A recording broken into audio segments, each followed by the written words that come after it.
I'm very glad that you came tonight. For I have a story to tell you, and the one who gave it to me is here tonight. But I'll prepare you for it first, for I've been teaching it for years and years and years. We can hear it and never apply it. And though I repeat night after night, we are the operant power. It doesn't operate itself. We still possess it. Quite often our training is in conflict with it, and we can't quite bring ourselves to apply it. We are told in the 118th Psalm, the stone which the builders rejected has become the chief cornerstone. This is the Lord's doing. It is marvelous in our sight.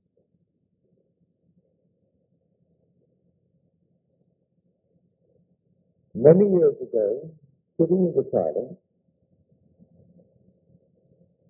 thinking of nothing in particular, my eyes closed in contemplation, but not really thinking of any one particular thing.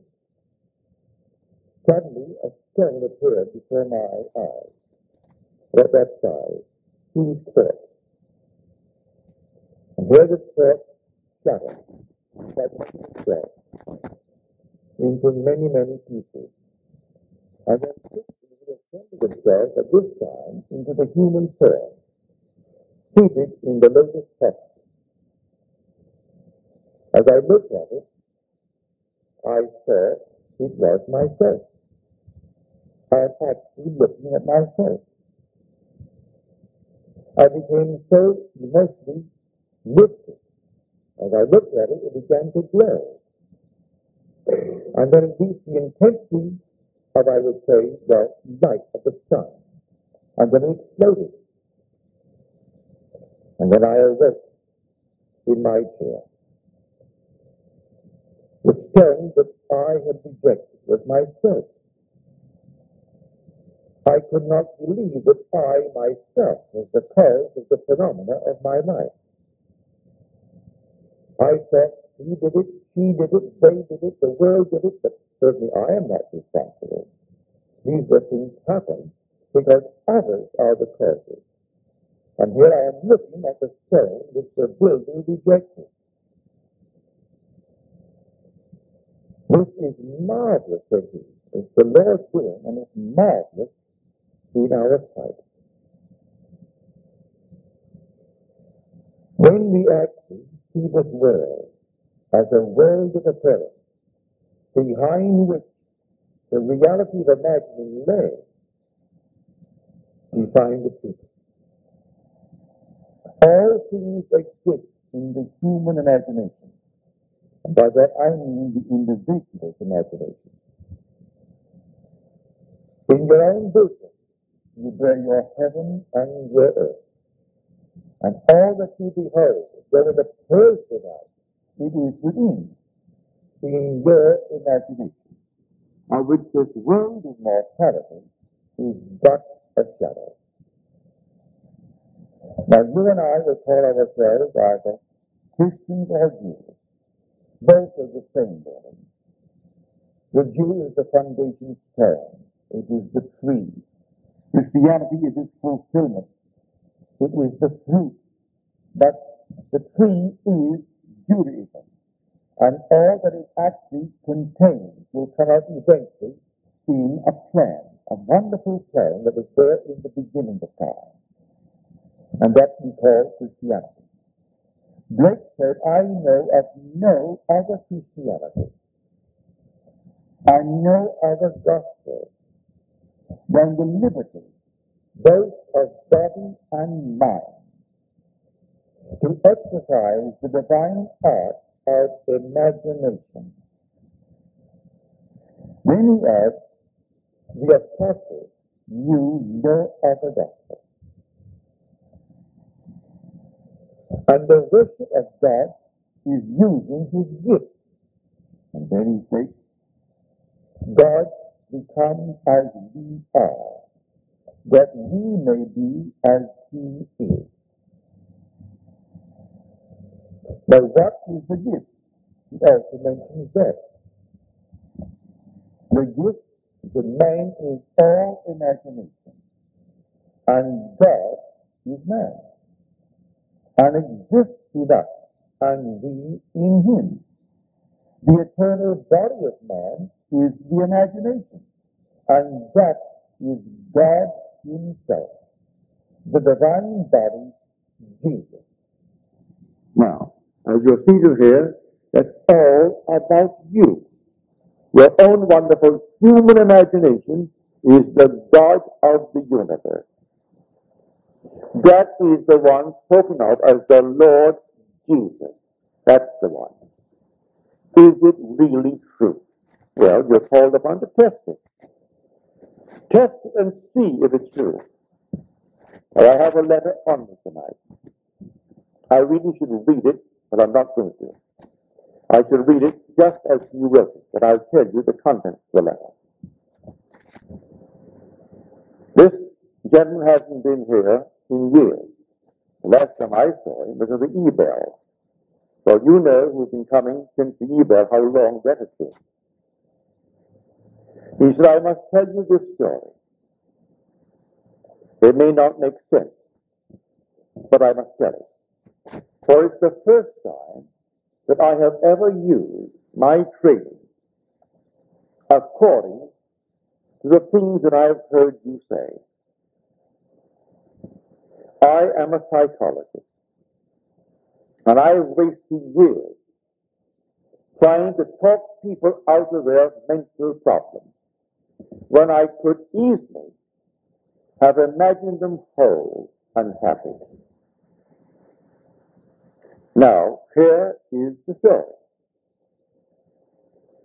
He said, a friend of mine, this lady, claimed that she was in many ways abnormal. She and her husband adopted a little baby girl, and something very strange went wrong with the child. The child was 4 years old and still could not speak, and the few words it muttered, it garbled so that it was simply not intelligible. But in the 4 years talking to her, there was progress. Then one day she said to me, I do not feel any longer that I am abnormal. So now I say to myself, I am not abnormal. He tried to explain to her that that's not quite the approach. And then he broke the thought and he told me this story. That, for instance, in my own case, I find a home that I want. I begin to imagine that I'm living in that home, and then doubt sets in. With the result that that doubt materializes into a person. And that person has more money than I have, and he buys the home, leaving me out in the cold. I know from that experience that every person in my world only reflects a mood in me.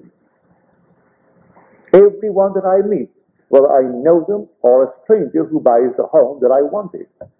When the doubt set in, the doubt materialized into a person. I didn't know him, but he only reflects that mood of doubt in me. So he has more money and he buys the home, and I'm out in the cold.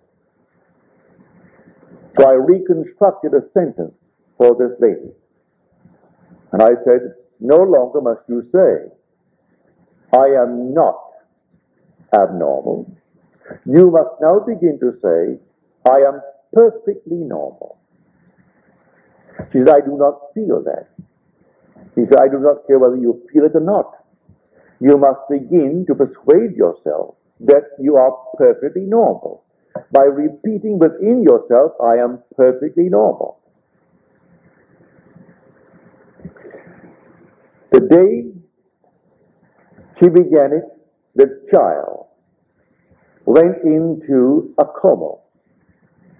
So profound was the sleep that it was difficult to rouse her. She could not be awakened. She asked me to examine the child. I said, no, take her to a medical clinic and have them examine the child. But as she began, from his suggestion, to assume I am perfectly normal, within 24 hours the child awoke. They made the test in the medical center and found her alert and bright. She was only the outpictured statement of that mother who adopted her. The mother began to feel, I am abnormal. So she adopts a little child, a little girl. And the girl for 4 years couldn't talk. And when she began, it was so garbled, it made no sense. She only bore witness to that strange, peculiar claim of the mother who adopted her. And when she changed the pattern of speech within her and said, I am perfectly normal, the child, by the medical clinic, found her not only alert, but perfectly healthy and returning to a normal state in this world. The whole vast world is yourself pushed out. All that you behold, though it appears without, it is within, in your own wonderful human imagination, of which this world of mortality is but a shadow. Why? I found him. I found him of whom the prophets spoke. They spoke of Jesus.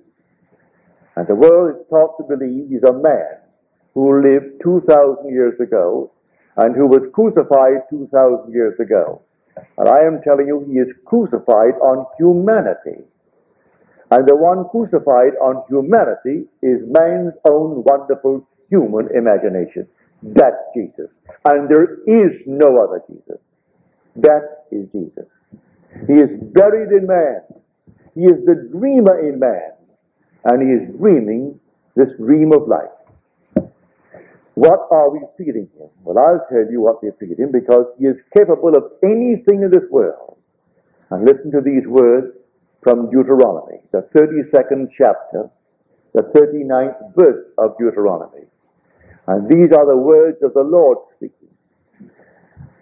I kill, and I make alive. I wound, and I heal. And there is none that can deliver out of my hand. There is only one creative power in the world. The one who kills is the one who makes alive. The one who wounds is the one who heals. And there is no other power than this one power. And that one power is your own wonderful human imagination. That is God. There is no other God. He is buried in you.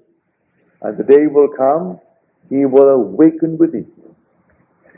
When, I trust it is now, that I could turn you from this world of seeming reality on the outside to a world of imagination. So you actually live in your own wonderful human imagination.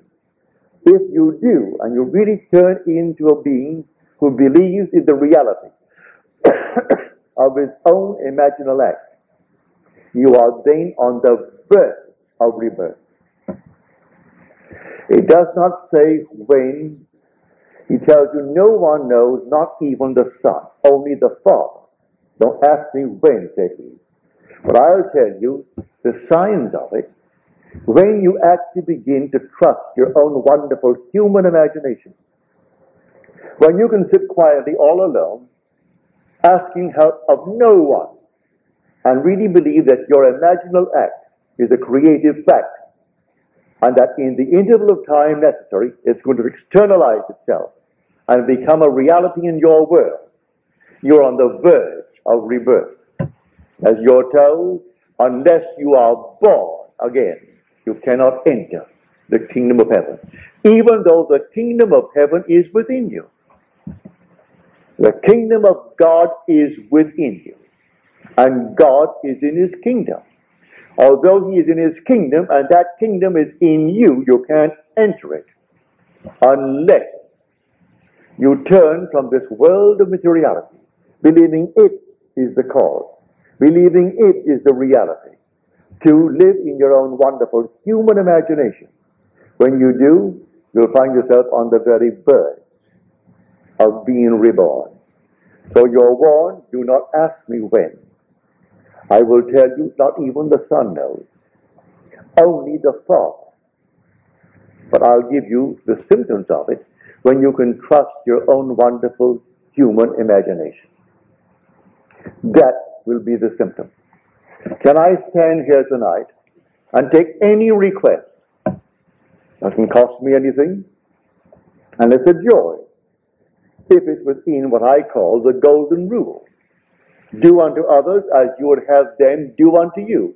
Ask nothing of me that you would not ask for yourself. Do not ask me to hear any news in this world that you would not really want done to you. Because first of all, I could not do it. I use the golden rule. Then, if it comes within the framework of the golden rule, it's so easy. What would the feeling be like if it were true? That you are what you want to be. That they are what they want to be. That they have what they want to be. Don't ask me how it's going to happen. I do not know. The depth of your own being has ways and means that you, the conscious surface being, know not of. It knows exactly how to do it. So don't ask how it's going to be done. So when doubt sets in, as he said in his letter to me, when the doubt set in, that doubt materialized in the form of a person who also wanted that home and had more money and bought it and left me out in the cold. I can tell from the uprising of moods within me that I'm going to meet certain people. And I do. The mood, you can suppress the mood. As Churchill says, the moods determine the fortunes of people, rather than the fortunes determine the mood. Don't ignore that great man. He said that the mood actually determines the fortunes.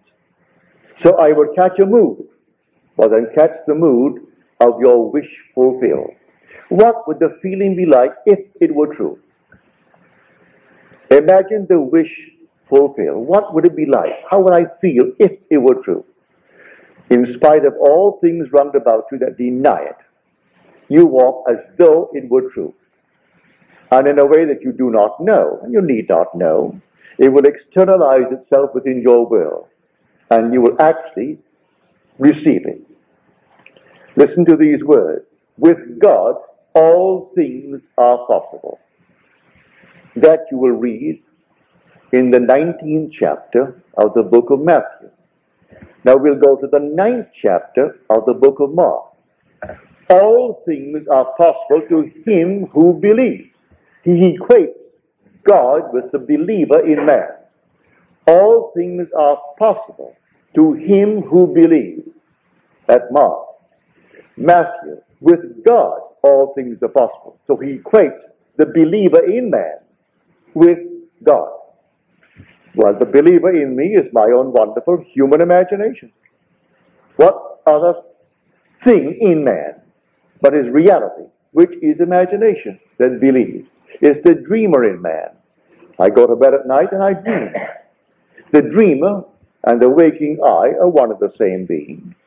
Can I believe, or am I going to allow certain doubts? Now, he is a psychologist, trained to talk people out of their mental problems. Put them on the couch, put them on the chair, and talk them out of it and spend years, when he could easily, as he confessed, have imagined them whole and perfect and happy. But he said, I believe that I was, through my training, compelled to spend these awkward years as anyone who works at a job spends his time in an awkward manner. If you're not enjoying what you're doing, then it's simply a job and you're doing something that is to you awkward, if you like it. Like my brother Victor, who has made a fortune. The very smell of the ship, the very smell of the boat, the smell of his store, he loves it. He goes there in the morning and the odor of his store, I can't stand it. He goes into the grocery store and everything about it. He just loves the odor, all the combinations of the odors of the grocery store. He goes into his department store, all the things of the department store. That's the odor. It affects him. He loves it. Goes to a hotel, and the restaurant naturally is all in service. That affects him, and he loves it. He so loves it. He's in the mood of success. So, fall in love with something that really excites you, and feel that you are already what you want to be. And I tell you from my own experience, and from this man's experience, that it will work. Now, here is a man who heard me years ago. He came home one day, and I thought, now here's a man teaching people how to live correctly. And I had 2 books. They're completely out of print. You can't buy them.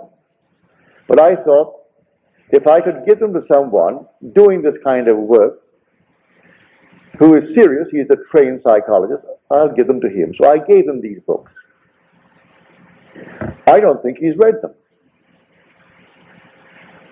First of all, they're named after the mountains of Switzerland, Zermatt and Oberland. But it's all imagination. The man who wrote it, I presume he's gone now. He was 94 when I last heard from him. But I gave him these books. They were new and completely out of print. You can't get the books. You might find them in some second-hand, but they were never popular books because they were very voluminous books. But he wrote them in the form of a dialogue like a Plato. He introduced 5 characters, and each one was a scientist, one was a philosopher, one was a mystic, one was something else, and they all discussed. And he had the central one who was the mystic, explaining the phenomena and the cause of the phenomena of life. And so he wrote these volumes. And I gave them to him. I asked him the other night, because he's here for the second time in years. And he mentioned the way he told me about them, I don't really think he really read them with understanding or really read them. Because it's told like a Plato would tell a story, introducing characters. Because the one person is speaking as the scientist, as the mystic, as the philosopher, as the atheist. He had them all present, only 5 characters. But the books are completely on imagination. And it's called the Zermatt Dialogues and the Oberland Dialogues. And I went down to the bookstore in Long Beach called Acres of Books looking for them. And old Mr. Smith, he's gone now. He was then in his 80s. And I was looking all over the philosophical department and the other departments. Oh, he said, you wouldn't find them there. You'll find them under Switzerland, the mountain. He didn't know the content of the book. Go over to the place and look under Switzerland. And there they were. So I found my 2 books. And I parted with him and I gave them to him in the hope that because he is a psychologist, a trained one, that these were showing that causation is all imagination. That imagining creates reality. What am I imagining? So they came to him, the embodiment of imagination. And they said, but you haven't eaten. And they were concerned because he'd been left alone and he had not eaten. And he said, I have food you know not of. And the food is, what are you feeding your imagination morning, noon, and night? You read the morning paper and you react. And you don't know one character there, any of them, and you react even before you get to the end of the page, based upon some biased reporter. But you react. That's what you fed the Lord. For the Lord is your own wonderful human imagination. That's God. and there is no other God. That is the Jesus of Scripture. That's the Jehovah of the Old Testament. And he is housed in you. That's why you are immortal. So you can drop right now. Now I tell you, it would make no difference to your immortality. Chop off your head, burn you, and turn it into dust. You are an immortal being. You cannot cease to be, because God became as you are, that you may be as he is. And so you're going through these with these strange, peculiar diets, and we simply produce what we feed upon. You can learn a lesson from the animal world. When we were children, we had ducks, chickens, all kinds of things that you have in a farm. And we were a large family. There were 10 children, 9 boys and 1 girl. And we had a father, mother, and grandmother, all living in our home. And mother would say to us, take, say, 2 or 3 ducks and put them away, because I want them in 2 weeks. I'm going to have a duck dinner. So you take the 3 ducks and you put them away. Well, she meant that you will change their diet. Because when I was a boy, fish was plentiful and cheap. You could bring in all kinds of fish. We had no refrigeration. So if it wasn't sold in the evening, early evening, it rotted. So you simply either use it for strange bait the next day, or you fed the animals, that is, the ducks. So we would take the fish while we kept them alive and fed on ducks, on fish. And they got fat and they were altogether healthy. But you couldn't eat that bird until you took it and isolated it and put it in a cage by itself and stuffed it with meal, corn, sour milk, anything of that nature. And at the end of 10 days, that bird, having been fed only on, say, milk or corn or anything you had of that nature, the whole system changed. And so when you cooked it, it was like a milk-fed bird. If you didn't do it, you couldn't eat it. It's all fish. And I would know, I can see it now in my mind's eye. When mother said, Neville, get a few ducks and put them away, and I'm playing cricket and playing soccer, I forgot it. When I remembered, it was only about 5 days before. So I took the ducks and put them away, but 5 days was not enough to purge it completely of the fish. Well, you could smell that thing all over the neighborhood. On Sunday afternoon, we were going to have ducks. And we knew we couldn't have ducks because you couldn't eat it. You look at a duck and you're eating fish. So it repulsed everyone. Of course, we got a good spanking for it because we didn't do what Mother commanded us to do at the time that she told us to do it. Well, that is just like everything else in this world. You feed, as he said, I have food you know not of. You feed for a few days, a couple of weeks, on a changed mental diet. In this case, in 24 hours, when she took the diet that he gave her, I am perfectly normal. The child went into a deep, deep sleep from which she could not be awakened without a struggle. And then the clinic said, well, she's not only bright, but she's healthy. She's completely right. She was simply the outfiction statement that that girl lived with when she said, I am abnormal in many ways. You take a new diet tonight, and just like the duck. And it may take you a day, it may take you a week, it may take you 2 weeks. But if you actually persist in the changed diet, you will outpicture that diet, that change of diet, and your whole vast world will change. We are the only beings to whom he gave speech. He actually became man. And this inner speech is a marvelous gift. And you can't stop it. You're doing it morning, noon, and night. You go to bed talking to yourself. You wake in the morning talking to yourself. And whether it's someone present or not, you're still talking to yourself. You walk the street. Some are obvious when they do it, but most of us are not that obvious, but we're doing it anyway. We're carrying on little mental conversations with ourselves. But what are we carrying on? Arguments? Or are we boldly affirming and asserting that I am? And then name what I want to be.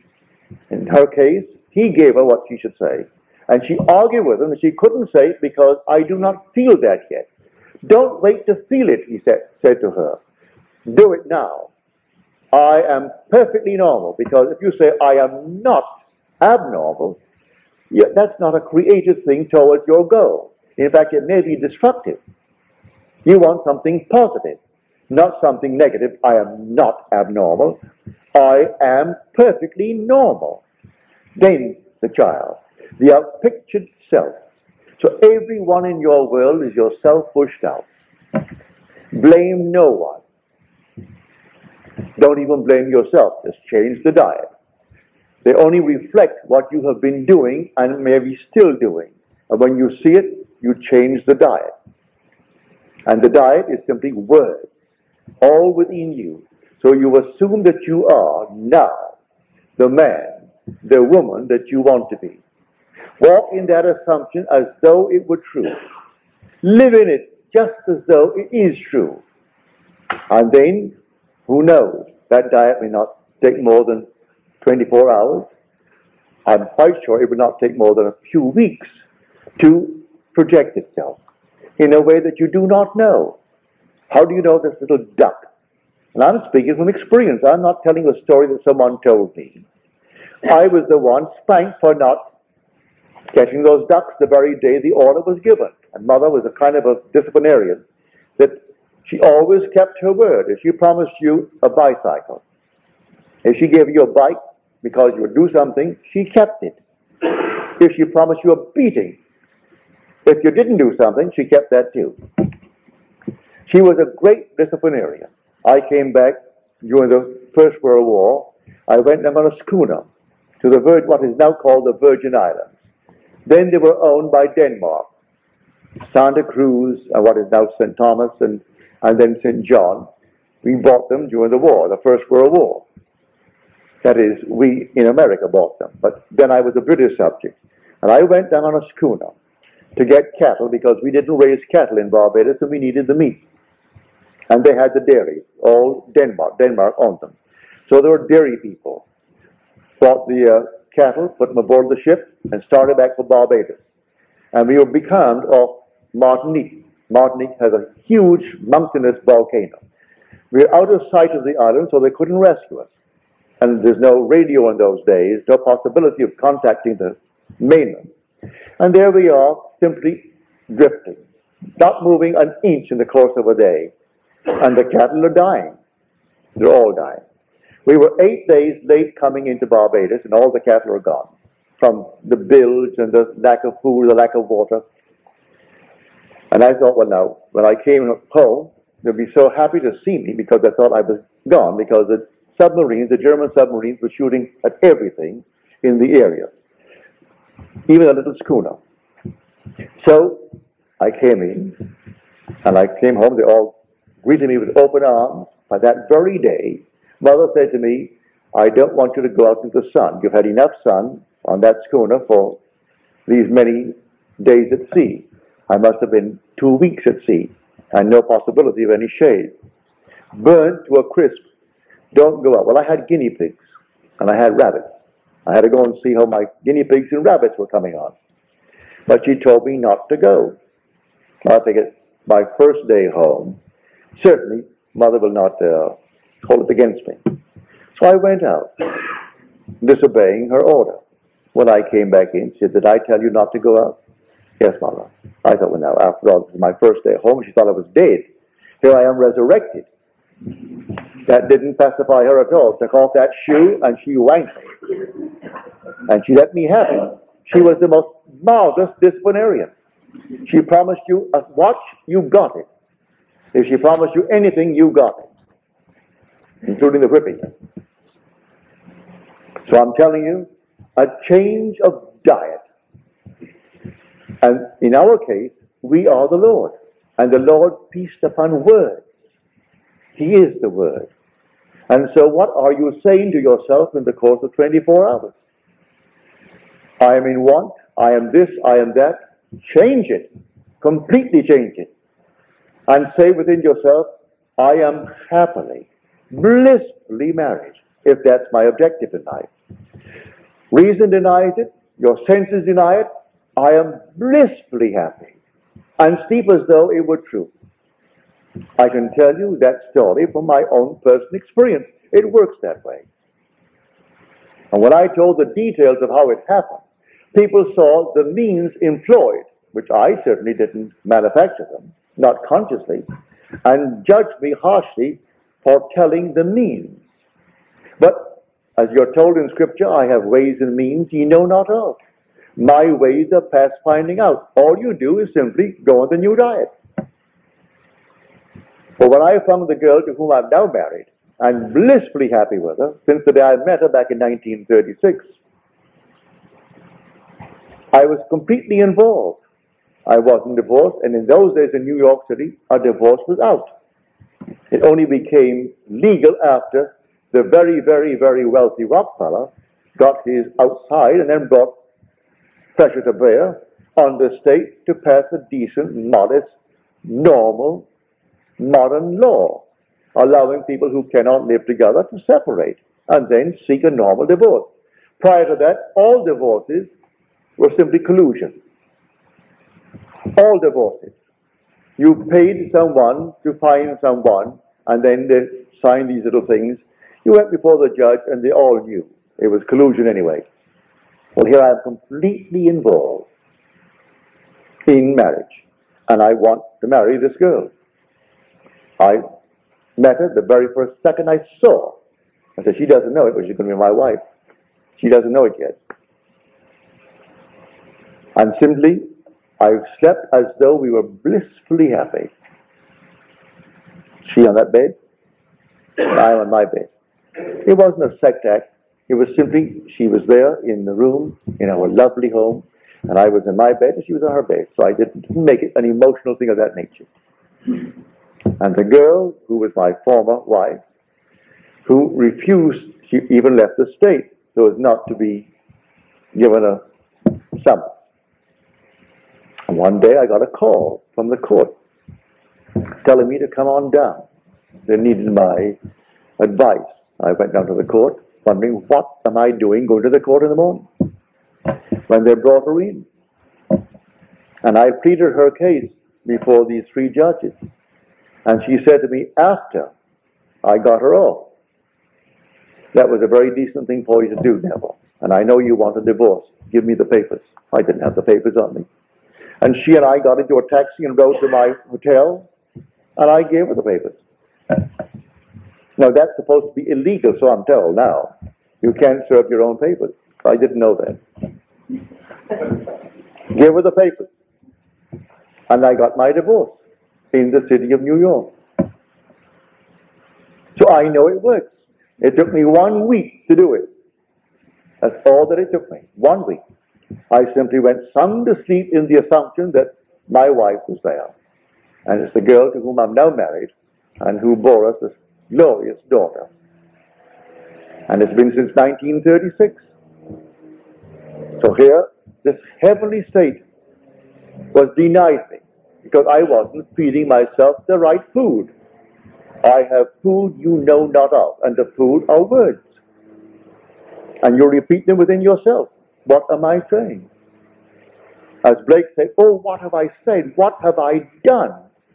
Oh, all-powerful human words. What have I said? What have I done? Oh, all-powerful human words. If man only realized what he is doing when he is talking seemingly idly. So after all, who cares? Who knows? Who knows? The only one that cares knows. And he is your own wonderful human imagination. That is God. That's the Jehovah of the Old Testament and the Jesus of the New. And there is no other God. And he's buried in you. And he's dreaming in you. And surely you want to awake. But you will awake the day that you actually move in to the life of imagination, where you trust your imagination and live in it. You're not far from the threshold of rebirth. But I can't tell you the day or the hour. No one knows but the Father. And the Father is your own wonderful human imagination. I saw it so clearly. This is the stone that the builders rejected. But what the builders rejected has become the chief cornerstone. It was the Lord's doing, and it is marvelous in our sight. So I rejected the fact that I was the cause of the phenomena of my life. I couldn't believe it. I thought everyone outside of myself caused it. Then I realized, when I saw the vision, here is a stone, a quartz, and it fragmented into numberless parts. As he said, the one who bought the home, that's a fragmented part of my own being. My doubt brought him into being. He materialized my doubt. A man, a person. And he bought the home I wanted because he had more money. I materialized that. It came out of me.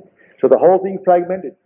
And then when it came together and formed itself into a man, seated in the lotus posture, and I looked at it, I'm looking at myself.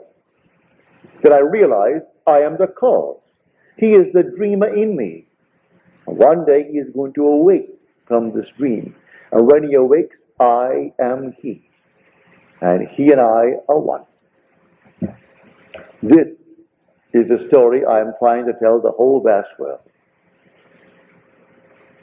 Because I know it's true, and the day will come, you will know it's true. There is no other God than your own wonderful human imagination. I still would invite you, although I've told you to do it yourself, I still invite you, if you feel uneasy about it, to ask of me. For in the end, may I tell you, we are one. Now let us go into the silence.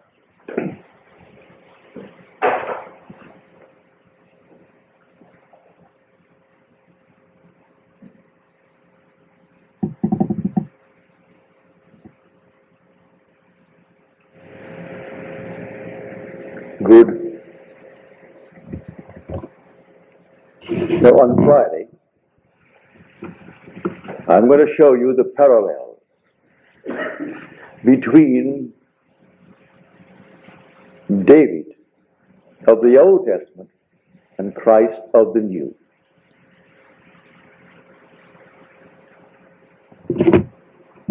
I know, trained as we are, it is the most difficult thing to separate our preconceived opinions from what we're actually looking at.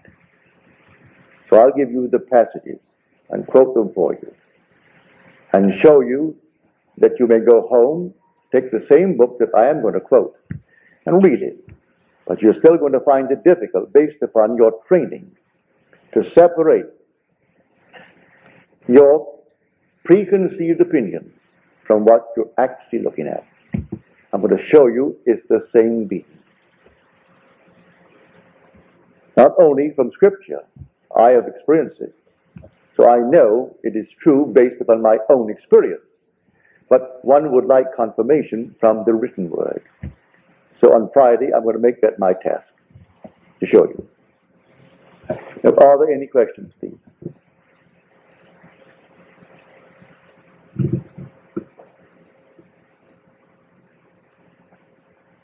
No questions. Well, if they aren't, until the next time. Good night.